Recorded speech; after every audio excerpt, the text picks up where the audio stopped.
특별한 그리고 장소 이런 연결된 단어인데요. 이 투썸 플레이스에서는 우리 커피도 마실 수 있고 우리 케이크도 먹을 수 있다라고 해서 이 커피도 마시고 케이크도 먹을 수 있는 굉장히 특별한 장소라는 이름으로 우리 투썸 플레이스라는 이름을 붙인 걸로 제가 알고 있습니다.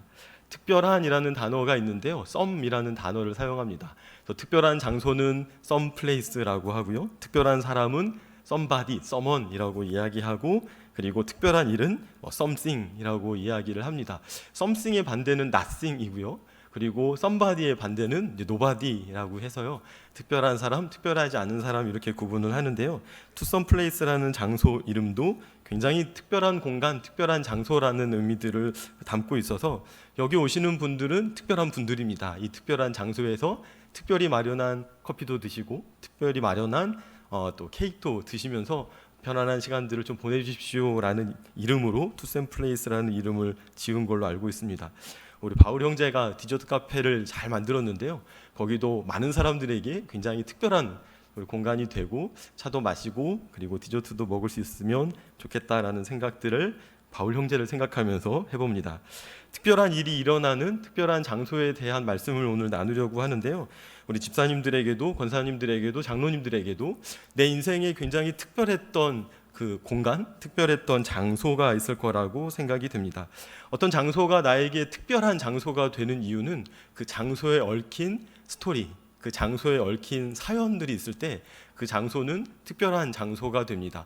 다른 사람에게는 아무도 특별한 장소가 아니지만 나만의 사연이 있고 나만의 이야기가 담겨져 있다면 바로 그 장소는 특별한 장소, 특별한 공간이 됩니다.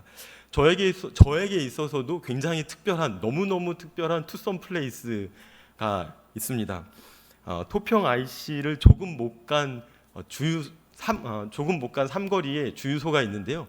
토평 IC 주유소가 지금도 있습니다. 제가 그 주유소가 있는 그 삼거리 가기 직전에 그 자리가 저에게 있어서는 굉장히 특별한 저의 투썸 플레이스입니다. 제가 2003년에 첫 사역을 시작했는데요. 사역 시작하고 3년차 되는 해였습니다.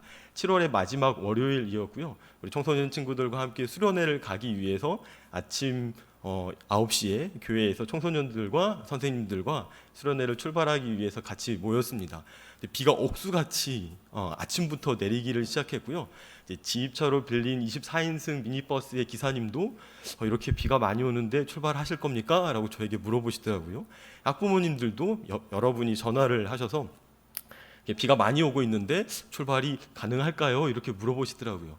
지금 같으면 절대 출발하지 않았을 텐데 이제 막 사역을 시작한 전도사 3년 차여서 이렇게 막 그 수련회를 떠날 수 없는 이유가 가득하다면 그러면 출발을 해야 되겠다라고 거꾸로 생각하고 좀 더 기다리고 좀 쉬었어야 되는데 그 비가 오는데도 불구하고 우리 친구들과 함께 수련회를 출발을 했습니다. 버스 안에는 기사님과 그리고 조수석에 제가 탔고요. 우리 뒷자리에 선생님 한 분과 우리 22명의 우리 청소년 친구들이 같이 버스를 타고 이제 수련회를 출발하기를 시작했습니다. 말 그대로 막 폭우가 내려서요. 자유로도 꽉 막혔고 그리고 강변북로도 꽉 막혀 있었습니다. 1시간이면 충분히 가고도 남을 거리였는데요. 1시간 반 이렇게 좀 지체되었습니다. 근데 강변북로에서 거의 이제 강변북로가 끝나갈 지점쯤 되니까 비가 그치기를 시작하고 그리고 차량도 통행이 원활해지기를 시작했습니다. 그래서 버스 기사님도 조금 속도를 내서 운전을 하고 있는 중에 있었습니다. 근데 그 토평 IC 바로 앞, 그 토평 IC 삼거리 바로 앞 그 주유소 앞에서 갑자기 24인승 미니버스가 휘청하고 흔들렸습니다. 그 시간에 모두 다 피곤해서 잠이 들어 있었고요. 기사님하고 저만 깨 있었는데 차가 아마도 무릉덩이를 밟아서 차가 좀 휘청했던 것 같습니다. 휘청하는 순간 제 앞으로 중앙선 저편에 마주오는 차량이 아이맥스 영화관의 한 장면처럼 제 눈앞에 펼쳐지더라고요. 제가 그 순간 사고가 나나 보다라고 생각하고 이렇게 사고 나면 내일 신문에 나겠다라는 생각을 그 짧은 시간에 했습니다. 기사님께서 핸들을 반대편으로 이렇게 꺾으셨는데요. 제 눈앞에 한강 뷰가 아파트도 아닌데 한강 뷰가 이렇게 펼쳐져 보이더라고요. 이렇게 한강으로 추락해서 사고 나면 신문이 아니라 TV에 나오겠다라고 아주 짧은 시간 제가 생각을 했습니다. 우리 기사님께서 운전대를 다시 중앙선 쪽으로 반대 차선으로 꺾으셨고요. 그리고 차가 그대로 전체 차로를 막고 가로로 누웠습니다. 만약에 뒤따라오는 차가 있어서 저희 버스를 뒤에서 추돌 했으면 엄청나게 큰 참사였을 텐데요. 다행히 아무도 뒤따라오지 않고 잘 피해가서 사고가 크게 나지는 않았습니다. 버스가 가로로 누운 상태였고요. 그런데 그 순간 어디선가 신체 건장한 4명의 우리 아저씨들께서 나타나셔서 버스 위에 올라가서 운전석 문을 이렇게 위로 여시고 거기서부터 운전기사분과 저와 우리 아이들 전체를 다 안전하게 하차해서 갓길로 이렇게 길 한편으로 인도해 주셨습니다. 그리고 났는데 신체 건장한 아저씨들이 다 사라지고 안 계시더라고요. 여전히 비는 보슬보슬 오는 상태였고요. 우리 청소년부 친구들은 이제 집에 전화해서 엄마 아빠 우리 사고 났어라고 집에 이야기하고 거짓말하지 마, 장난하지 마 이러면서 혼나기도 하고 사진 찍고 신나게 우리 청소년들은 놀고 저만 혼자 긴장해서 이제 교회에다 이제 전화해서 말씀드리고 신고하고 보고하고 이러면서 사고를 처리했던 경험들이 있습니다. 그 순간에 어디선가 우리를 돕기 위해서 나타난 그 신체 건장한 4명의 아저씨들을 보고 또 그분들이 순식간에 도움을 주시고 나서 사라진 모습을 보면서 하나님께서 이 사고를 안전하게 마무리하기 위해서 우리 공동체에 보내신 청소년부에 보내신 사고 현장에 보내신 하나님의 천사였다라고 지금도 생각을 합니다. 그래서 그 경험 가운데 하나님은 너를 지키시는 자라는 찬양이 마음으로 확 들어오더라고요. 그래서 사고 수습을 하고 다시 교회로 돌아가서 교회에서 2박 3일 동안 프로그램을 진행하면서 이제 우리 형제들하고 이 내용들을 같이 나누고 하나님은 너를 지키시는 자를 주제 찬양으로 이렇게 찬양하고 우리 2박 3일 동안 고백했던 경험이 있습니다. 첫째 날 사고 나고요. 둘째 날 프로그램은 22명의 친구들과 함께 병원 진료 받는 게 이제 둘째 날 프로그램이었습니다. 근데 한 명만 그 시간에 마침 깨 있었던 우리 고등학교 3학년의 한 친구만 인대가 살짝 팔꿈치에 인대가 살짝 늘어나고 다 자고 있어서 아무도 그 사고 현장에서 크게 다치지 않고 사고를 잘 마무리하고 그리고 수련회도 잘 마쳤던 경험이 있습니다. 그래서 그 놀랍게도 하나님의 함께하심과 또 보호하심을 경험했던 그 토평 IC 삼거리의 그 주유소 앞 바로 그 지점을 저는 지금도 제 인생의 투썸 플레이스, 너무나도 특별했던 투썸 플레이스라고 생각하고 그 길을 지날 때마다 하나님의 도우심을 떠올리고 그 길을 지날 때마다 하나님의 함께하심을 떠올립니다. 사실 그때 제가 되게 좀 모자란 기도를 하나님께 드렸었거든요. 하나님, 제가 모태신앙으로 지금 사역자까지 됐는데 제 인생에 간증거리가 하나도 없습니다. 하나님, 간증거리 하나만 주십시오라고 잘못 기도했다가 하나님 두고두고 쓸 수 있는 간증거리를 주시긴 하셨는데 잘못하면 이제 크게 좀 사고가 날 뻔한 일이라 그 다음부터는 다시는 하나님 제 인생에 간증거리 주십시오라고 기도 안 하고 하나님 평온하고 평탄하게 하나님의 일을 잘할 수 있도록 도와주십시오라고 기도를 합니다. 제가 경기고등학교에서 고등학교 2학년의 서현우라는 친구를 만났었는데요. 이 친구의 기도 제목은 아무런 문제 없이 하나님을 잘 섬기게 해주세요가 고등학교 2학년의 기도 제목이었습니다. 엄마 아빠가 하나님 말씀 안 듣고 늘 뺀질거리고 도망다니다가 크게 혼나고 하나님 앞으로 돌아오는 모습을 아들로서 아주 가까이에서 목격하면서 나는 엄마 아빠처럼 혼나는 일 없이 하나님 잘 섬기고 하나님 잘 믿어야 되겠다라고 생각해서 고등학교 2학년 나이에 아무 문제 없이 하나님을 잘 섬길 수 있도록 도와주십시오라는 게 우리 기도의 제목이었었는데요. 저도 비슷한 기도로 지금 기도하면서 형제들하고 만나고 청소년 사역들 하고 있습니다. 제가 만났던 하나님과 만났던 우리 투썸 플레이스에 대한 이야기였고요. 오늘 본문에 보면 우리 사울의 이야기가 등장을 하는데요. 사울의 이야기 속에서 하나님과 사울이 어떤 장소에서 어떤 만남들을 가졌는지에 대해서 이야기를 나눠보려고 합니다. 우리가 사무엘상 15장 10절부터 23절까지 말씀을 읽었는데요. 15장 말씀의 주인공은 사울이 됩니다. 사울은 우리가 알고 있는 것처럼 베냐민 지파 출신의 왕이었고요. 이스라엘의 첫 번째 왕이었습니다. 그리고 사울 왕조를 시작한 사울 왕조의 1대 왕이었죠. 안타깝게도 사울 왕조는 2대 3대 이어가지 못하고 사울을 끝으로 왕조 자체가 이제 문을 닫게 되는데요. 문을 열고 문을 닫았던 첫 번째 왕이 사울 왕이었습니다. 사울은 굉장히 빼어난 외모를 가지고 있었는데, 근데 그럼에도 불구하고 그는 겸손함까지 갖추고 있었고 리더십을 갖춘 아주 멋진 남자였습니다. 그러나 너무 안타깝게도 하나님을 향한 사울의 마음은 무심으로 표현을 합니다. 그는 40년 동안 왕으로서 통치를 했지만 첫 2년만 바른 통치를 하게 되고 나머지 38년은 그의 정적이었던 다윗을 죽이기 위해서 쫓아다녔던 세월로 그 나머지 세월을 허송하게 됩니다. 그리고 15장, 오늘 본문이 있는 15장에 보면 15장의 제목을 사울이 버림받다라는 제목을 붙일 수가 있겠습니다. 사울과 함께 등장하는 중심 인물은 사무엘입니다. 사무엘은 마지막 사사였고 제사장이었고 선지자였습니다.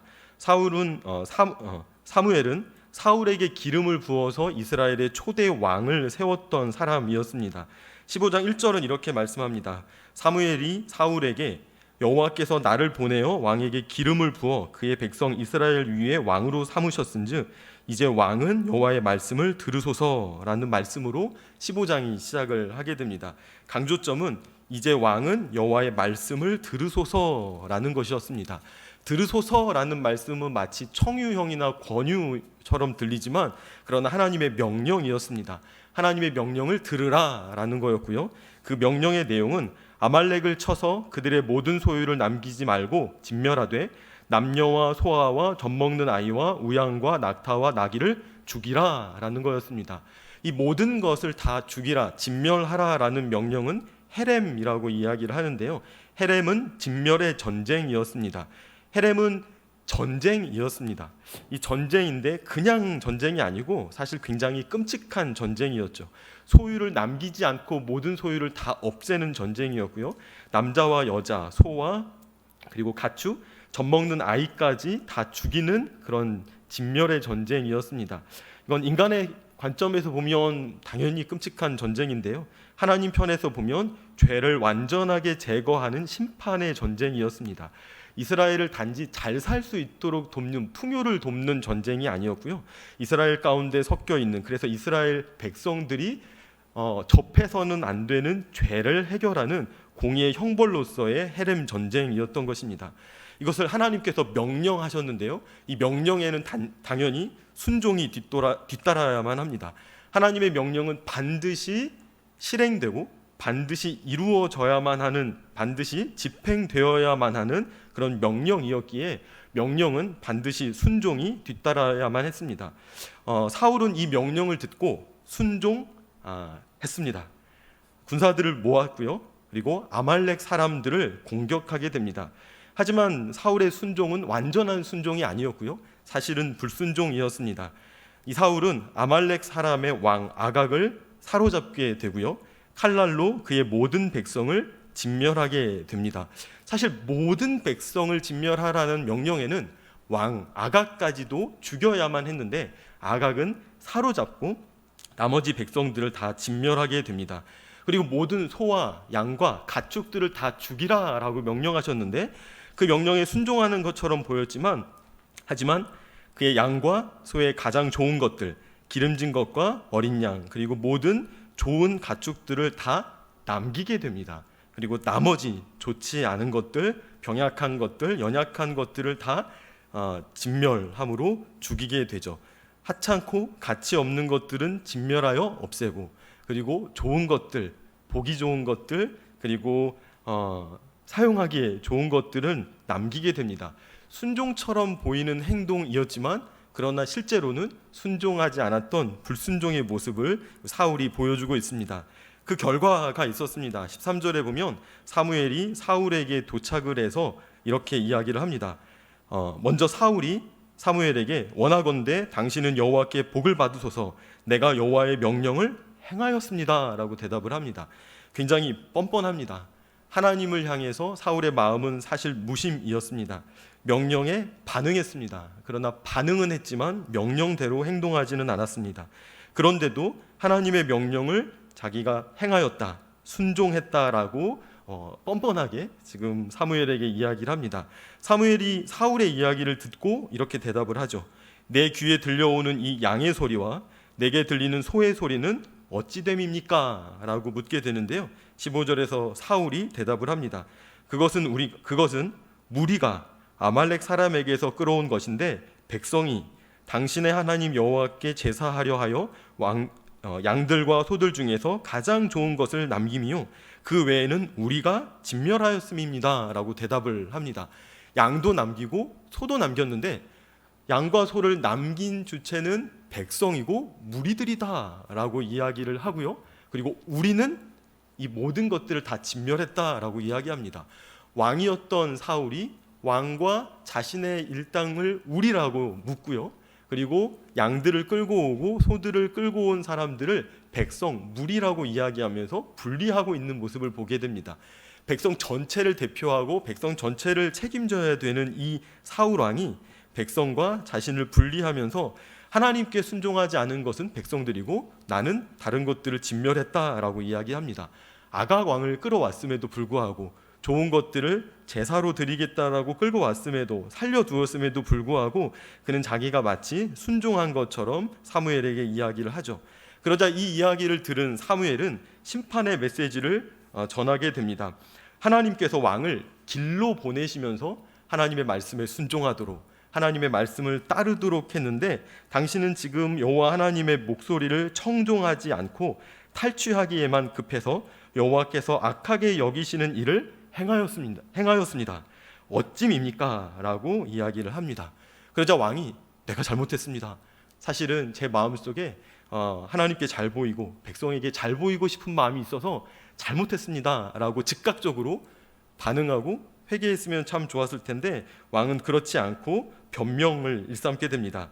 나는 실로 여호와의 목소리를 청종하여 여호와께서 보내신 길로 가서 아말렉 왕 아각을 끌어왔고 아말렉 사람을 진멸하였으나 다만 백성이 그 마땅히 멸할 것들 중에서 가장 좋은 것으로 길갈에서 당신의 하나님 여호와께 제사하려고 양과 소를 끌고 왔나이다 라고 대답을 하게 됩니다. 철저하게 하나님 앞에서 불순종하는 모습을 보이게 되죠. 길에서 하나님께 순종하지 않고 길에서 하나님께 불순종했다라고 이야기하고요. 그리고 특별한 지명 하나가 등장을 하는데 길갈에서부터 이 양들을 끌고 온 것입니다라고 대답을 합니다. 그러자 이 사무엘이 심판을 확정하게 됩니다. 22절 23절에 보면 여호와께서 번제와 다른 제사를 그의 목소리를 청종하는 것을 좋아함같이 좋아하시겠나이까. 순종이 제사보다 낫고 듣는 것이 순양의 기름보다 나으니 이는 거역하는 것이 점치는 죄와 같고 완고한 것은 사신 우상에게 절하는 죄와 같음이나 왕이 여호와의 말씀을 버렸으므로 여호와께서 왕을 버려 왕이 되지 못하게 하셨나이다 라고 대답을 하게 됩니다. 순종이 제사보다 낫다. 그리고 순양의 기름이 기름보다 듣는 것이 나은데 순종하지 않고 듣지 않았다라고 이야기하고 하나님께서 이제는 사울을 더 이상 견디지 않으시고 더 이상 참지 않으시고 심판하실 것이다 라는 것이 이 15장 말씀의 결론이었습니다. 사울의 이야기를 조금 더 살펴보려고 합니다. 사울은 하나님께 기름 부음 받아서 왕으로 세워진 사람이었습니다. 하나님의 사람이 살아가는 원리가 있습니다. 하나님의 사람이 사는 원리는 먼저 하나님의 말씀을 듣는 것입니다. 그리고 하나님의 말씀에 대해서 순종하는 것이고요. 이 순종은 청종의 행위다라고 말씀을 하고 있습니다. 청종은 한자어로 들을 청, 따를 종인데요. 듣고 따르는 것이 바로 순종이죠. 청종해야 순종했다라고 표현을 합니다. 듣기만 하고 따르지 않으면 순종이 아니죠. 듣지 않으면 따를 수가 없습니다. 순종할 수가 없는 것이죠. 그래서 순종하기 위해서는 반드시 청종해야 됩니다. 듣고 그대로 실행해야만 합니다. 사울은 실패했습니다. 순종하기를 실패했죠. 순종 전에 청종하기를 실패했습니다. 그는 듣기는 들었지만 하나님의 말씀대로 있는 그대로 따르지는 않았던 거죠. 그렇다면 사울의 모습을 비추어서 우리는 어떻게 해야 할까? 우리는 어떻게 살아야 될까? 우리는 생각해 볼 수 있습니다. 우리에게도 똑같이 적용이 되죠. 여러분들과 저는 하나님의 사람입니다. 하나님의 사람의 첫 번째 원리는 청종하는 것이고요. 청종함으로 하나님께 순종하는 것, 이것이 저와 여러분들에게 하나님께서 지금도 이 시대에도 요청하시는 하나님 사람의 첫 번째 원리입니다. 이 모든 일들이 이루어진 장소가 있습니다. 오늘의 투썸 플레이스는 길갈입니다. 이 길갈에서 하나님께서 사울에게 아말렉과의 전투에서 모든 생명들을 안타깝지만 하나님의 심판으로 진멸하라라고 말씀을 하셨는데요. 이 말씀에 순종하는 척 불순종했던 사울의 이야기가 이 길갈로 연결이 됩니다. 이 사울은 먼저 아말렉에서 승리를 경험한 다음에 갈멜로 가게 됩니다.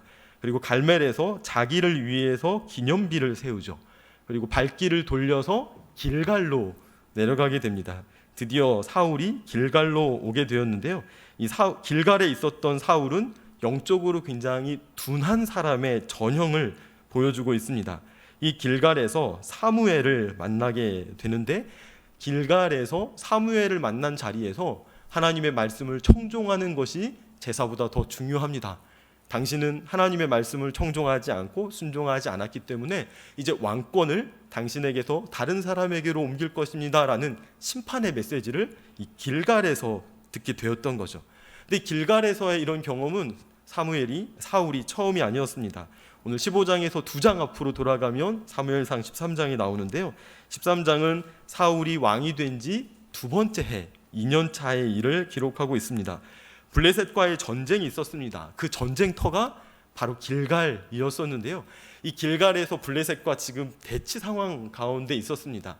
전쟁을 시작하기 위해서는 반드시 사무엘이 전장에 와서 이 전장에서 제사를 드려야 제사 이후에 하나님을 의지함으로 전쟁을 시작할 수 있었는데요.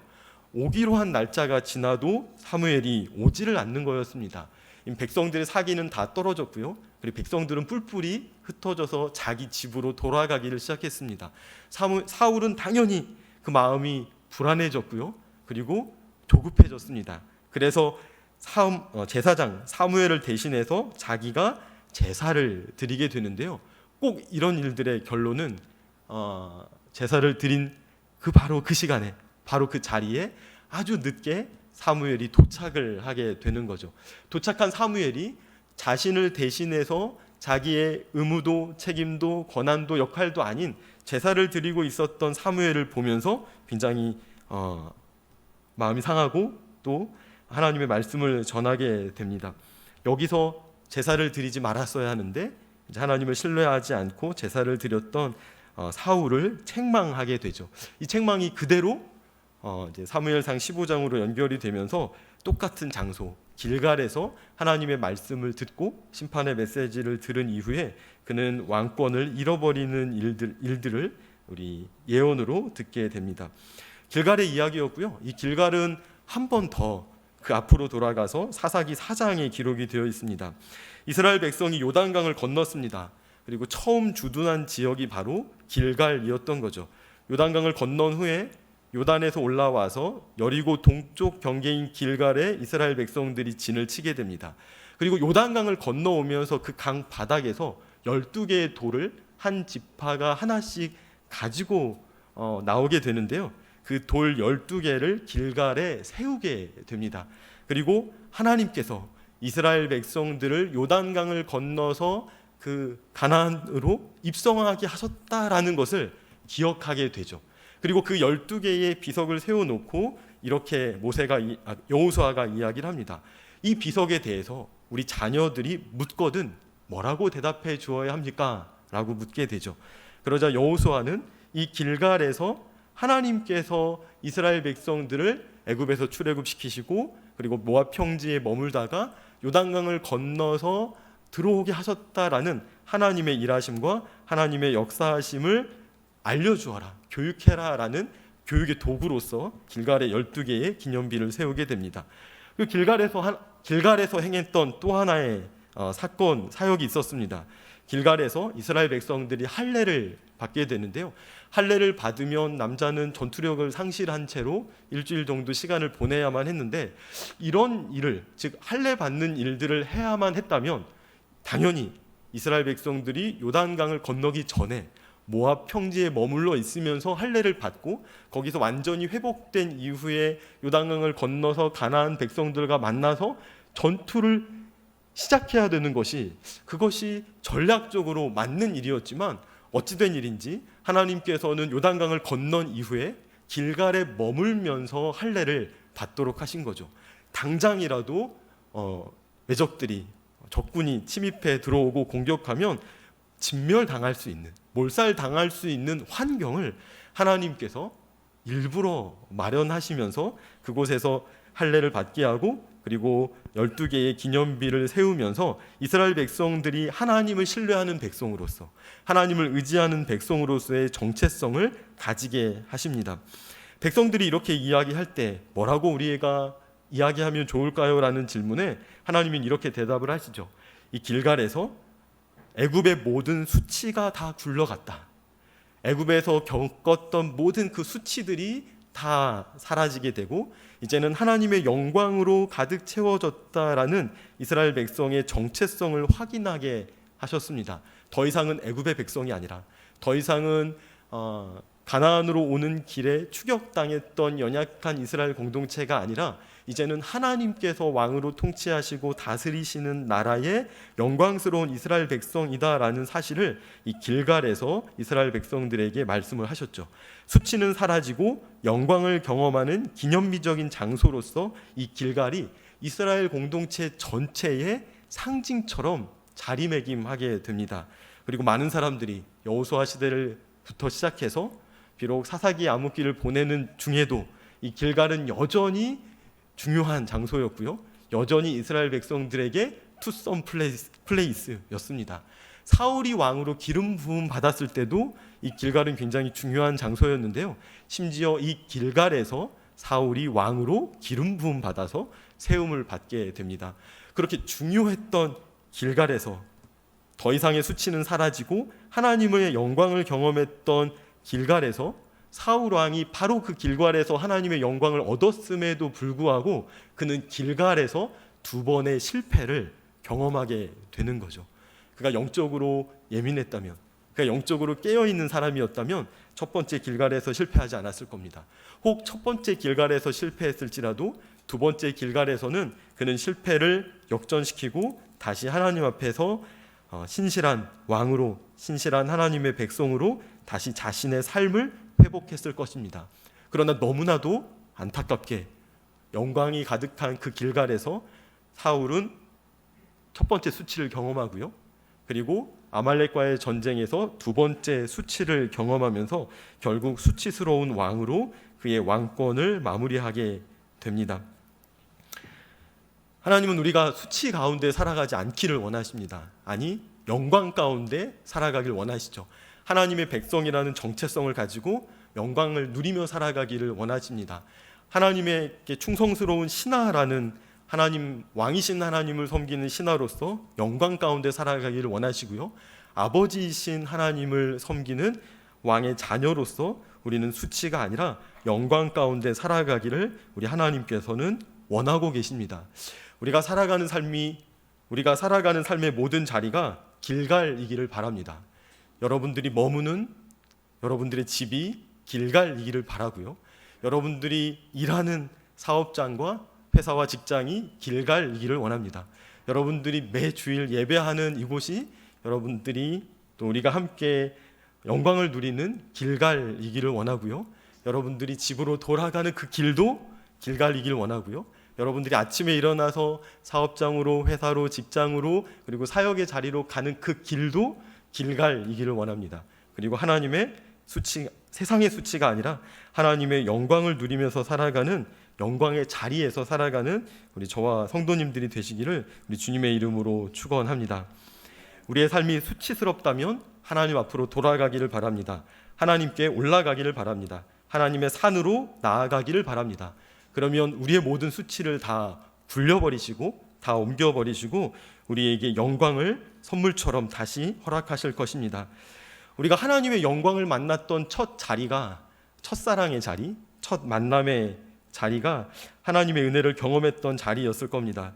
우리가 하나님의 영광을 경험했던 자리가 어디였는지 우리 기억해 보시길 바랍니다. 그 어린 시절에 아주 작은 교회였을 수 있을 것 같고요. 우리 청소년기에 우리 수련회에서 하나님을 만났던 그 수련회 장이, 그 기도원이 영광의 자리였을지도 모르겠습니다. 청년이 되어서 직장 신우회를 하면서 만났던 그 신우회의 그 교실 한 공간이 영광의 자리, 또 길갈의 자리, 첫사랑과 첫 만남의 자리였을지도 모르겠고요. 그리고 지금 여기 앉아 있는 서울 남부교회가 하나님을 만나고 하나님과의 첫사랑을 경험했던 그 첫 만남의 자리였을지도 모르겠습니다. 우리가 힘들고 어려운 일이 있다면 하나님과 처음 만났던 그 자리로 돌아가기를 바랍니다. 그 처음 만났던 자리를 떠올리기를 바라고요. 그 처음 만났던 자리에서 그 만남의 뜨거운 감격들을 다시 한번 떠올리시고 우리 첫사랑을 회복하는 성도님들이 되시기를 바랍니다. 지난 주까지 우린교회에서 진행하는 다니엘 기도회에 참여를 했습니다. 3주간 간증 설교를 들으면서 목사로서 굉장히 취약한 부분도 있다라고 생각을 하지만 성도님들이 기도하기 위해서 모여서 함께 기도했던 새로운 경험의 자리가 우리 모두의 길갈의 자리였기를 주님의 이름으로 축원합니다. 그리고 그렇게 모여서 함께 기도했던 그 기도의 열정과 기도의 뜨거움이 또다시 오늘 주일로 연결이 되고 또 수요일로 연결되고 금요일로 연결되고 다음 주로 연결이 되고 2022년에 만났던 그 뜨거운 만남의 시간과 그 자리가 2023년에도 이어져서 우리가 계속 서울 남부교회가 이 뜨거움을 경험하는 첫사랑의 자리, 첫 만남의 자리, 새로운 첫 만남, 새로운 첫사랑의 자리가 돼서 제가 고별 설교라서 그런 건 아니고요. 막 울컥한데. 네. 네. 하나님께서 우리에게 허락하신 하나님과의 만남의 자리가 서울 남부교회의 자리일 거라고 생각이 됩니다. 성도님들이 서로 만나고 또 교제하고 서로 교통하면서 이 안에서 하나님과의 뜨거운 만남들을 계속 가지시기를 주님의 이름으로 부탁드립니다. 저의 굉장히 뜨거웠던 첫 만남의 자리는 천호동 광성교회를 가는 길이었습니다. 저는 길이라는 테마를 굉장히 좋아하는데요. 오늘 오전에도 청소년부 친구들과 요한복음 14장 6절의 말씀을 함께 나누었습니다. 내가 곧 길이요 진리요 생명이니 라는 말씀인데요. 제 모교회는 빨간색 벽돌 건물이었는데요. 벽돌 건물에 벽돌 하나씩 이렇게 튀어나와서 헬라어로 내가 곧 길이요 진리요 생명이니라는 헬라어 문구가 교회 벽면에 새겨져 있었습니다. 에고 에이미 해 호도스 카이 헬레세이아 카이의 조회라는 헬라어 문장인데요. 호도스라는 길이 제 청소년기에 저의 신앙을 형성하는 중요한 주제였고요. 그리고 지금까지도 이 길이라는 주제는 저의 신앙을 형성하는 신앙을 형성하고 신앙을 재생산하는 굉장히 중요한 주제입니다. 그래서 제가 경기고등학교 후문 서울 남부교회에서 사역하면서 하교하는 친구들도 만나고 등교하는 친구들도 만나고요. 그리고 대치동 학원가에서 그리고 원주중학교 앞과 삼성 아파트 앞에서 우리 형제들 같이 길에서 만나면서 신앙을 나누고 신앙을 함께 고백을 합니다. 제가 하나님을 뜨겁게 만났던 길은 이제 천호동 광성교회를 가는 길이었는데요.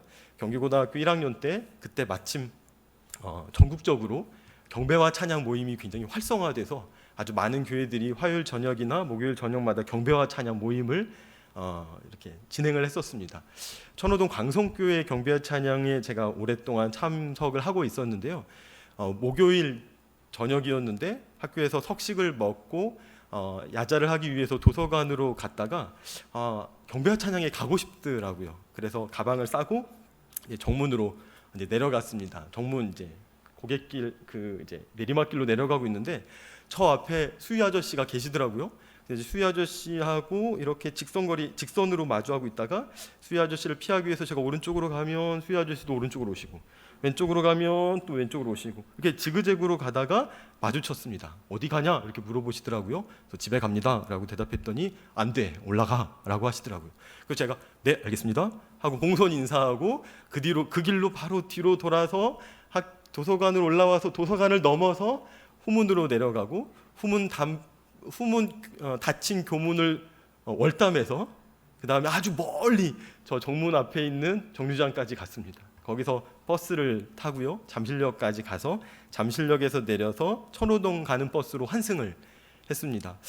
그때는 환승 시스템이 되지 않으니까 잠실역까지 가면서 차비 내고 그리고 천호동까지 가는 버스 차비 또 내고 이렇게 천호동까지 가는데요. 비가 억수로 쏟아지기를 시작했습니다. 정옥수같이 비가 쏟아지면서 퇴근 시간이어서 승객들이 버스에 가득 찼고요. 그리고 습기가 차서 바깥은 보이지 않고 날은 이미 어두워졌고, 그리고 버스 방송도 제대로 나오지 않아서 전혀 여기가 어디쯤 되는지 확인할 방법이 없었습니다.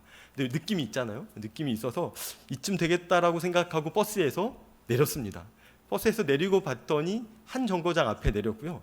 비는 쏟아지고 있는데 저 앞에 다음 정류장 앞에 광성교회가 보이더라고요. 그래서 잠깐 고민을 했습니다. 버스비를 한 번 더 내고 광성교회까지 갈 건가 아니면 그냥 뛰어갈 건가.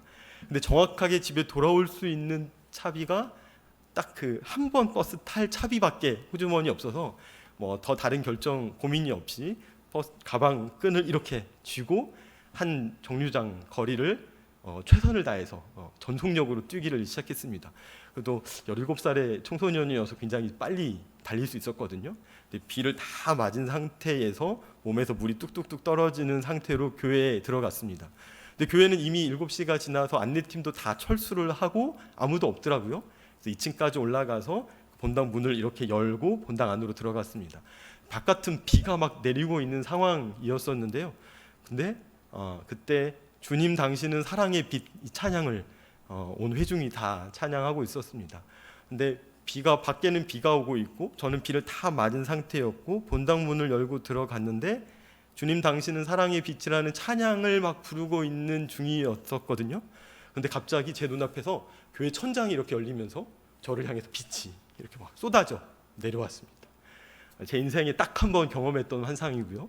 그리고 2번 다시 반복되지 않고, 그리고 그 시간에 똑같은 환상을 경험했던 사람은 아무도 없었고요. 저만을 위해서 하나님께서 허락해 주신 그런 특별한 사건이었습니다. 제가 그 사건을 경험하면서 17살의 청소년이 그 하나님을 찬양하고 예배하기 위해서 그 열정을 가지고 이 자리까지 나온 너무 사랑스러운 예쁜 청소년의 모습을 보면서 하나님께서 저를 위해서 이렇게 선물처럼 그 환상 하나를 제 인생에 선물하셨다라고 생각을 합니다. 근데 그 일이 지금까지도 제가 경기고등학교를 중심으로 해서 청소년들을 만나는 중요한 사역의 동력과 사역의 이유가 됩니다. 경기 안에서 아주 중요했던, 제 인생에 굉장히 중요했던 사건 하나가 있습니다. 파이드온 선교회에서 5년간 전임 사역을 하고 현장에서 청소년들을 만났으면 좋겠다라고 기도하고 있었을 때였습니다. 어디에서 어떤 청소년들을 어떻게 만날까를 고민하고 기도하고 있는 상황이었는데요. 그때 마침 제가 2년간 사역했던 교회에서 사임하기로 결정을 하고 이제 12월 이제 마지막 주까지 사역을 하고 있었던 중이었습니다. 근데 내년도 꽃꽂이 헌금 명단이 게시판에 붙었고요. 그 게시판을 제가 정말 우연히 이렇게 자세히 살펴보다가 익숙한 이름 하나를 확인을 했습니다. 박치화라는 이름이었거든요. 근데 사람 이름으로서는 범상치 않은, 평범하지 않은 이름인데, 왜냐하면 박치화 이러니까 치와와도 생각나고, 그래서 좀 특별한 이름이었는데요. 이 박치화가 누구시냐면 제 고3 때 담임 선생님이셨습니다. 근데 고3 때 이 박지원 선생님께서 학교에서 아주 소문난 손꼽히는 꼴초이셨거든요. 그래서 얼굴이 새까맣고 담배 냄새가 늘 찌들어 있고, 선생님은 안 보여도 담배 냄새가 복도에 가득하면 담임 선생님이 지나가셨구나라고 친구들이 알 정도로 담배를 많이 피우시는 분이셨습니다. 제가 경기고등학교에서 성화회 기독교 동아리를 했었는데요. 이 성화회의 기도 제목은 경기복음화였고, 매일 아침마다 학생들이 모여서 친구를 위해서 기도하고, 선생님을 위해서 기도하고, 학교를 위해서 기도하고, 특별히 담임 선생님을 위해서 기도했습니다. 제가 기도하기는 하나님, 우리 담임 선생님께서 우리 교회 다니도록 해주세요. 예수님 믿게 해주세요. 우리 예수님 알게 해주세요라는 게 기도의 내용이었습니다. 근데 제가 제 마음 한편으로는 우리 담임 선생님은 저렇게 담배를 많이 저렇게 많이 피우시니 예수 믿기는 어렵겠다, 교회 다니기는 어렵겠다라는 분명한 확신을 가지고 있었습니다. 2가지 확신이 있었던 거죠. 우리 담임 선생님은 교회 다니기는 불가능하시겠다, 어려우시겠다. 그리고 또 하나는 우리 담임 선생님이 예수님을 알게 되고 교회 다니셨으면 좋겠다라는 2개의 기도 제목을 가지고 있었습니다. 제가 담임 선생님을 19년 만에 교회에서 만나게 됐거든요. 담임 선생님께서 영등포에 있는 공업고등학교니까 영등포 공고예요. 영등포에 있는 공업고등학교의 영어교사로 마지막 부임을 하셨다가 이제 학생들은 영어에 1도 관심이 없고 그리고 좀 거친 학생들이어서 더 이상 교직에 계시기 힘드시고 명예퇴직을 하신 이후에 오랫동안 교회를 다니고 있었던 사모님을 따라서 제가 사역했던 교회에 이제 출석한 지 얼마 안 되셨던 상황이었습니다. 근데 제가 담임 선생님의 이름을 확인하고 담임 목사님께 가서 사연을 다 말씀드리고 이야기를 듣고 나서 그 다음 주에 담임 선생님을 뵙게 됐죠. 담임 선생님이 처음에는 제 이름을 듣고 김대만이라는 이름을 기억하지 못하셨다가 일주일 동안 이렇게 저를 계속 묵상하시다가 저를 떠올리시고 이제 목양실에서 담임 선생님과 만나게 됐죠. 제가 이런 이야기를 짧게 말씀을 드렸더니 사모님께서 굉장히 감격하시면서 우리 남편을 위해서 기도했던 제자가 있었구나라는 사실들을 확인하고 같이 이렇게 감격했던 날의 기억들이 있습니다. 이 담임 선생님이 한 19년 지나서 뵙게 되니까 얼굴이 까만 분이 아니시더라고요. 얼굴이 장로님처럼 하얀 분이신데 그때는 담배 때문에 그렇게 얼굴이 까매셨다가 이제 담배도 끊으시고 신앙생활 시작하시면서 이렇게 다시 만났던 경험이 있습니다. 지금 그 담임 목사님하고 같이 작은 교회에서 이렇게 섬기고 계시는데요. 제가 그러면서 경기고등학교 학생들을 대상으로 사역들을 했으면 좋겠다라는 마음을 먹게 되었고요. 그리고 정말 하나님께서 선하게 인도하셔서 또 경기 사역을 시작을 했고 그리고 서울 남부교회에서 사역을 시작했습니다. 제가 청소년부 담당 사역자로 사역하기 전에 한 2년 정도 먼저 우리 교회를 잘 사용하고 있었고요. 교회를 사용하면서 제 안에도 부채의식이 있어서 어떤 방식으로든지 서울 남부교회 청소년부를 위해서 좀 도움을 주었으면 좋겠다라고 생각할 때 마침 담임 목사님께서 사역을 제안하시고 그렇게 사역한 지 3년이 됐습니다. 3년 시간 동안에 코로나가 있었고요. 코로나 상황 가운데서 저를 먹이시고 저희 가정을 먹이셨는데 특별히 서울 남부교회를 통해서 저희 집과 저를 그리고 저의 사역을 잘 섬겨주셨습니다. 그래서 정말 감사한 마음 가지고 있고요. 제가 이제 고별 설교이지만 이제 고별의 마음으로 설교하지 않는다라고 말씀드린 이유는 계속 경기 사역하고 그리고 우리 강남에 있는 청소년들 사역들을 이어가면서 담임 목사님께서 또 허락하시고 성도님들께서 또 기뻐하셔서 제가 월요일도 사용하고 목요일도 사용하고 그리고 계속 이 동네에서 이 마을에서 그리고 학교를 중심으로 해서 또 교회를 중심으로 해서 청소년 친구들을 계속 만나게 될 겁니다. 또 감사하게도 우리 김승홍 전사님 제가 알고 교제하고 있었던 전사님이 오시면서 제가 대답 안 듣고 이렇게 하겠다라고 말씀을 드렸고요. 전사님이 너무 좋습니다라고 화답해 주셔서 계속해서 같이 우리 청소년들 섬기는 일로 서울 남부교회 성도님들하고는 앞으로도 계속 교제하고 같이 신앙생활과 또 교회 생활과 사역들은 이어가게 될 겁니다. 그래서 고별이지만 고별은 아니고요. 계속해서 우리 사역 가운데 우리 동역하시고 만남들을 이어가셨으면 좋겠습니다. 안타깝게도 올해 고3들은 없는데요. 내년에 고3 되는 친구들 되게 많거든요. 또 제가 해야 되는 일들이 내년에도 계속 더 많아질 텐데 함께 계속해서 동역했으면 좋겠습니다. 제가 설교를 준비하면서 서울 남부교회가 또 다른 저의 길갈이라는 생각들을 합니다. 그래서 하나님께서 수치 가운데 있는 우리 이 땅의 청소년들 그리고 어려움을 겪고 있는 우리 어른 그리스도인들의 수치를 물러가게 하는 공간과 자리로서 이 특별한 공간이 또 다른 저의 토평 IC 앞 주유소 3거리가 될 거고요. 이곳이 바로 또 저의 길갈이 되게 될 것 같습니다. 진짜 우리의 수치를 굴려버리신 분이 한 분 계십니다. 우리 예수님이시죠.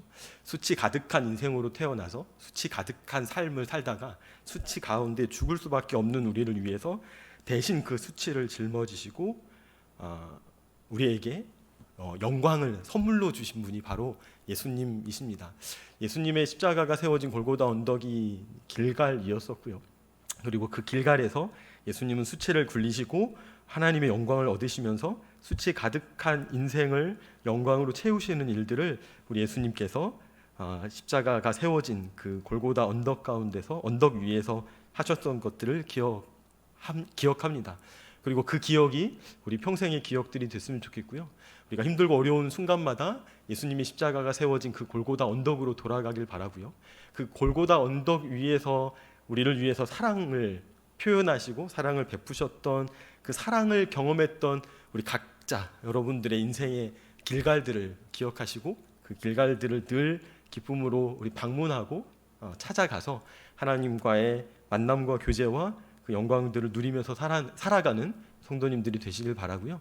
그리고 특별히 우리 서울 남부교회가 그 길갈의 영광이 머무는 자리여서 사울처럼 수치가 아닌 진정한 영광 가운데 살아가는 우리 길갈로서의 서울 남부교회에서 우리 신앙생활 신실하게 해나가는 성도님들이 되시기를 주님의 이름으로 부탁드립니다.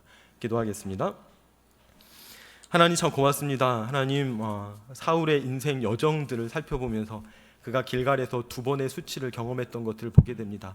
그러나 그 길갈은 사울이 왕으로 세움받은 곳이었고 이스라엘의 역사 가운데서 가나안 땅에 입성했던 그 가장 중요한 그 승리의 사건들이 기록된 곳이었음을 기억하게 하시고 하나님 우리의 인생이 수치를 누리는 길갈이 아니라 영광을 누리는 길갈 가운데서 살아갈 수 있도록 도와주옵소서. 하나님 특별히 서울 남부교회가 우리의 또 다른 길갈이 되기를 원합니다. 영광을 누리고 영광을 나누며 살아갈 수 있는 교회가 되게 하시고 이 교회에 머물러서 함께 신앙생활하는 성도님들과 더불어서 하나님 믿음의 여정들 함께 이어가는 우리 중요한 길갈과 같은 서울 남부교회 되게 하여 주옵소서. 예수님 이름으로 기도합니다. 아멘.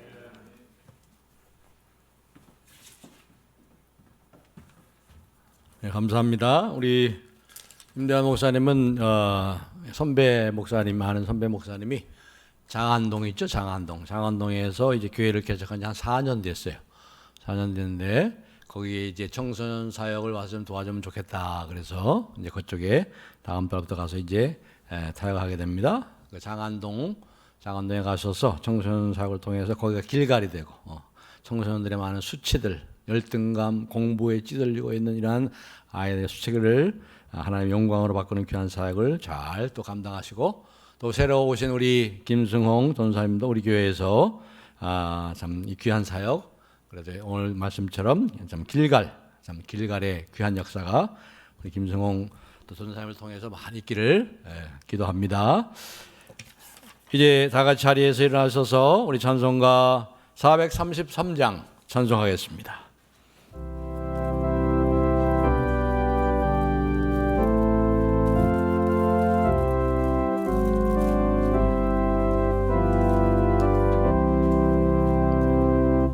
귀하신 주요 날 붙드사 주께로 날마다 가까이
마지막으로 우리 김대환 목사님 나오셔서 축도해 주시겠습니다.